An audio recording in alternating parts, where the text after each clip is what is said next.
Thank you so. All righty. Yeah, we are. It's too bad.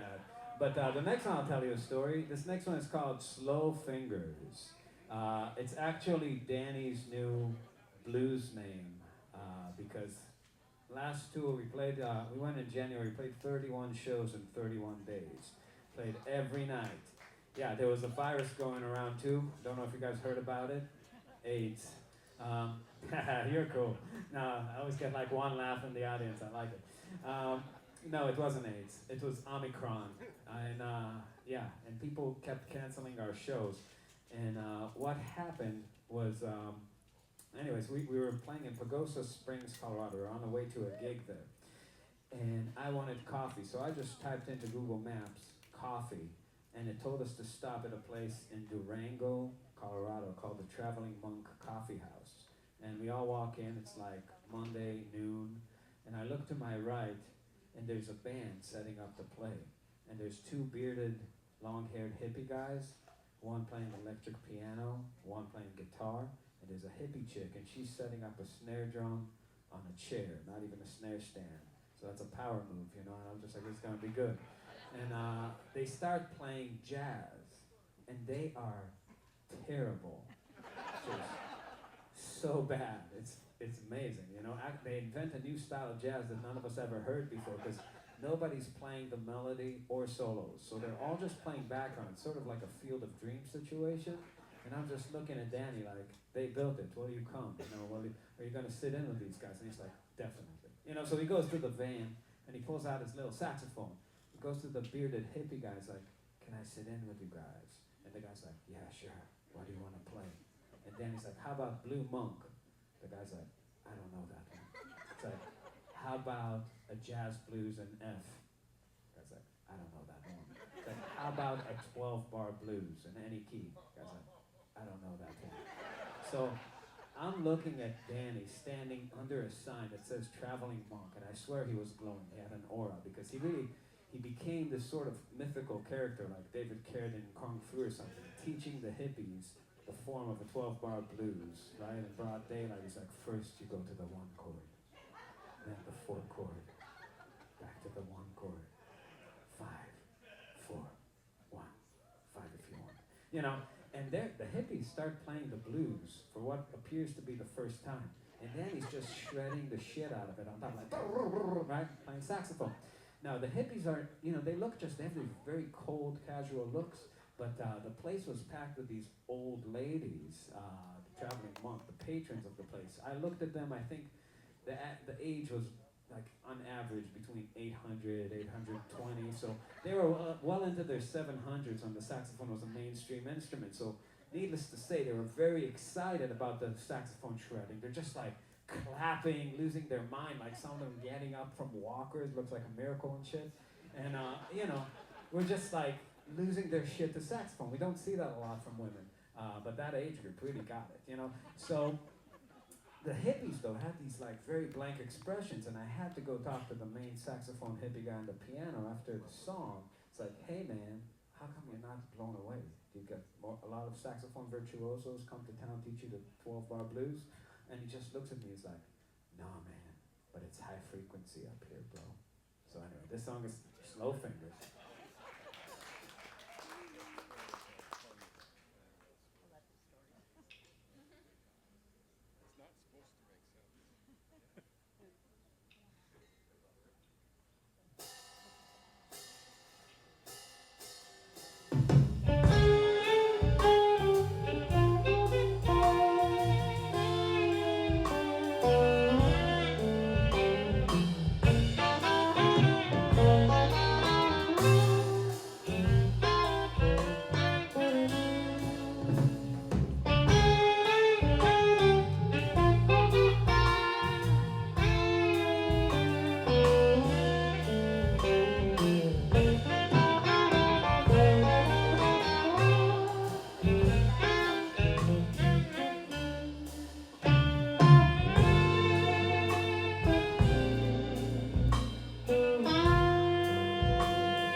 right.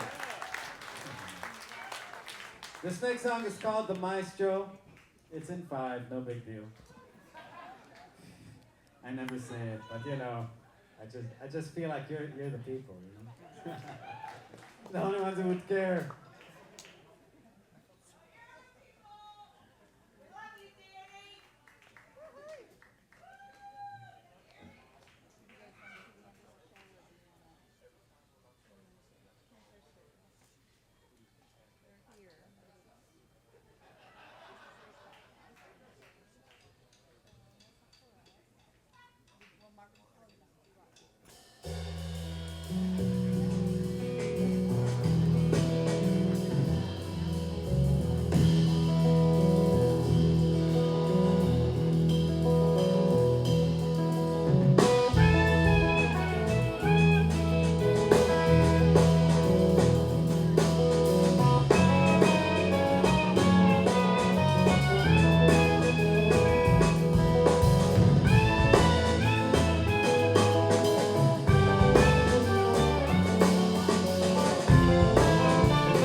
next song is called Wet Willie. You guys want to hear a story? Alrighty. Well, that same tour, 4 days after that Pagosa Springs show, we were playing Albuquerque, and because of the virus, people shut down our show the next night. We just found out our show in Flagstaff the next morning was no more. And I freaked out, and I did what I do when I freak out. I reached out to Facebook, and I went, Facebook, save me. And I wrote, we have a cancellation. Does anybody know anybody who can book us a show for tomorrow, anywhere between Albuquerque and Las Vegas? Immediately, I get a message back from a dude I never heard of or from before. And all his message says is, I'll talk to Justin. All right. And Justin starts texting me after I give this guy my number. Started getting a chain of texts, and he goes, I heard you guys are stuck without a show. I'm like, yeah. He's like, how, did you ever hear about Cottonwood, Arizona? And I said, no. And I looked it up on a map, smack dab on our way. We're like, please let us play there. He's like, no problem. And then I write, thank you. And then he writes, I can't wait to experience you. And I'm like, fuck, hippies, you know? And we get there, theory correct. I open the van door, and I see Justin. His eyes, you know, he has the pupils that are just permanently the size of silver dollars, like the whole eye is the pupil, people that drink a lot of ayahuasca. And first words out of his mouth is, Spirit told me to come here and build this. He's not even saying the Spirit, that's a close relationship. And when you drink the ayahuasca and Spirit talks to you, I don't know if you guys are in the scene, but I haven't personally, but from observation, it seems to me like Spirit is very enabling. It's not like you should get your shit together, go to law school, file your taxes. Doesn't do any of that. You know, Justin, he had a food trucking business, and he's like, I want to be an astronaut chef, and Spirit's like, I got you. Move to the top of the mountain to where you're closer to space, start selling food out of the trucks. And it's like, yeah. So anyways, he's walking us around this thing he built, and there's all sorts of weird shit. There's like a hippie tent with a cuddle puddle going on. There's a bar that serves kombucha on tap. There's like a warehouse where we're supposed to play, and the people there are fucking wild. And I can tell what's going on. Justin is a cult leader, and he has a bunch of hippie serfs that basically work for him all the time, and he pays them with kombucha on tap, vegan curry, and a place to crash. And he's picking up a lot of strays. People there are really wild. He's sort of like Mother Teresa in the age of fentanyl, you know, just bringing them in, right? And we're playing a show, and there is wild fusion dancing going on, right? Which is a sign of a lot of drugs. Now, we finish the show, and we eat some edibles, we eat some gummies. And we're sitting there waiting for the bartender to get off his shift, because he's supposed to lead us to one of the crash pads that Justin owns we're supposed to stay in. Now, Danny and John are playing a game of chess. Me and Everett are just hanging out. There's this blonde lady who was fusion dancing at our show, and she comes to us and starts talking to us about the benefits of kombucha. And we're like, all right, that's okay. And then out of nowhere, she just goes like this. And she walks up to a guy that's not with her or us and sticks her finger in his ear hole, right? So now, I feel the gummy open up at that second, and I just let out a sound automatically. I didn't control it, just came out, and I said, oh, wet Willie. And I got that crazy bitch's attention, right? So now she's locking eyes with me, and she goes, and she starts walking towards me. Now, let me tell you, I do not want that pinky in my ear hole. So I start backing away, right? And I mean, I'm just like, how do you say I'm not playing, bitch? You're crazy. And she keeps charging me with that wet pinky. So I just start running, right? Now, thankfully, she just sticks it in another dude's ear. But that dude knows how to speak crazy, because he gets up from his chair and he kicks her straight in the pussy. Now, some of you are offended. I was too. I'm a victim here. I watched this whole thing go down, right? Let me tell you, you do not stick your fingers in people's ear holes without consent. Let that be a lesson. But anyways, all hell starts breaking loose. There's a hippie fist fight going on. They're calling the cops, and we're like, we need to get the fuck out of here. So I'm talking to the bartender, like, let's go. And he's like, no, man, no problem, man. I got you. Follow me. I'm like, give us an address. He's like, GPS don't work up in the mountains. Like, GPS is in space. It works everywhere. He's like, just follow me till it gets weird. And I'm like, it's already weird. He goes, ha ha ha. And he hops in his car and just floors it. And we were like, shit, jumping in the van, all stone, driving up a mountain, chasing a hippie. And we get to his house, right, one of Justin's houses, and it's exactly what you would expect. It's like a crash pad, bunk beds everywhere. There's a hippie chick named Athena with like henna tattoos on her face and like a shawl. She opens the door, she's like, greetings, you know. Everett's doing shrooms for the first time in his life. It's actually a fun hang, and there's a hippie guy named Cy that's just hanging out there. Long beard, long hair, very calm, and he's very nice. He's like, where'd you guys go on tour? Start naming off some places. We're like, here, there, Pagosa Springs. He goes, you went to Pagosa? No way. I'm from Durango. And I'm like, what a small world. Danny just taught some hippies how to play the blues in Durango 4 days ago. And I tell him the whole story, and he takes out his phone. He goes, is this the long-bearded hippie from your story playing the piano? And I'm just like, what sort of dark sorcery is this? And he goes, that's my roommate. Now, at that point, I feel the gummy just going, and I am in outer space, just, you know, with my eyes closed, putting together all these coincidences, like the cancellation, COVID, Jerome, Arizona, Cottonwood, Arizona, the pussy punter, all that shit, you know?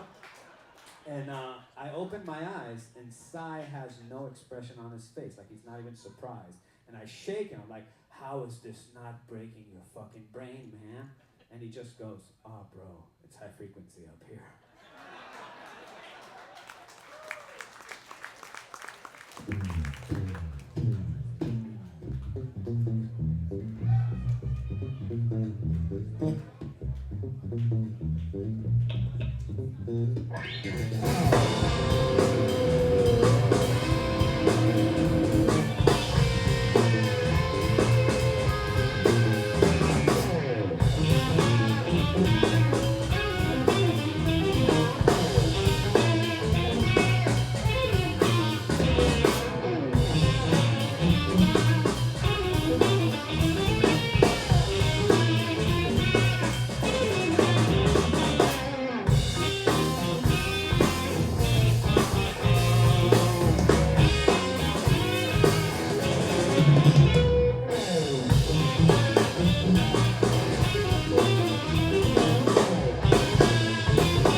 All right.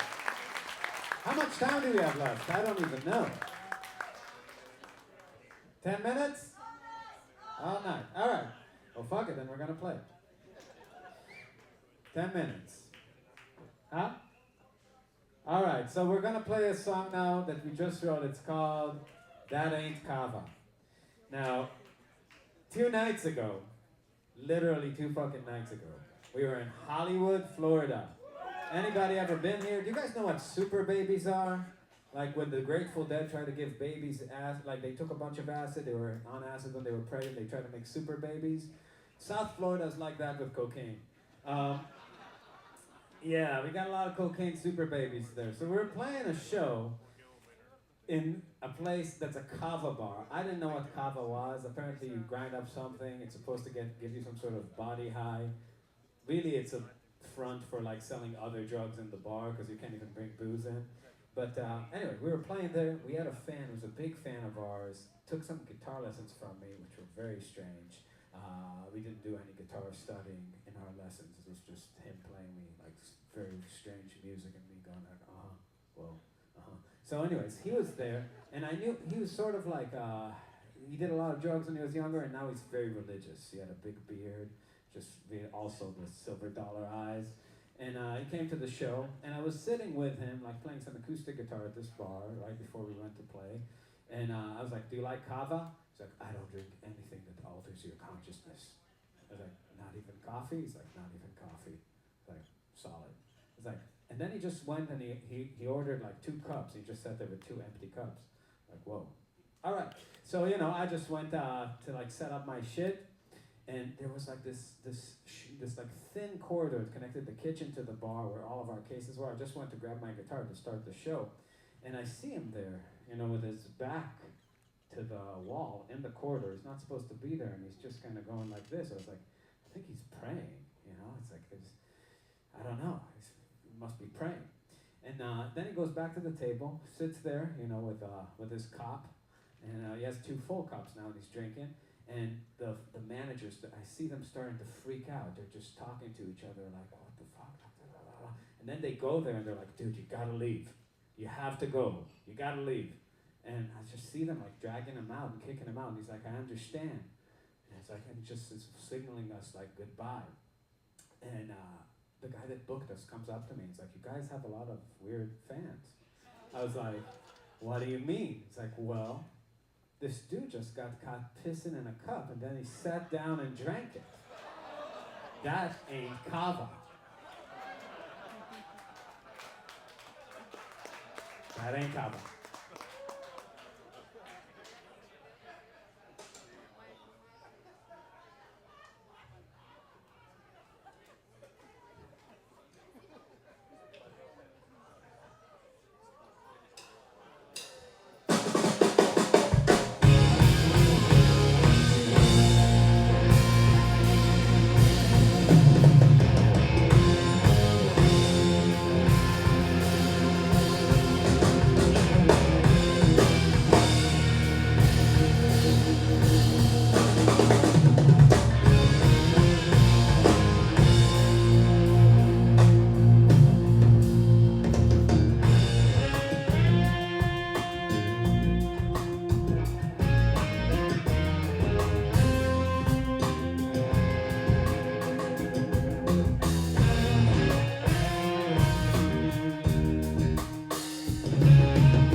Thank you all so very much. We are Marbin. All right. We're going to be playing tomorrow, the day after that. Check the schedule. Catch another show. We're going to play different music every time, and then we're going to be out by the merch right when they open up to sign some stuff. If you guys want to come hang out, and we're going to be playing some gypsy jazz all over the boat, so come find us. And see you next time. Thank you so much for being here.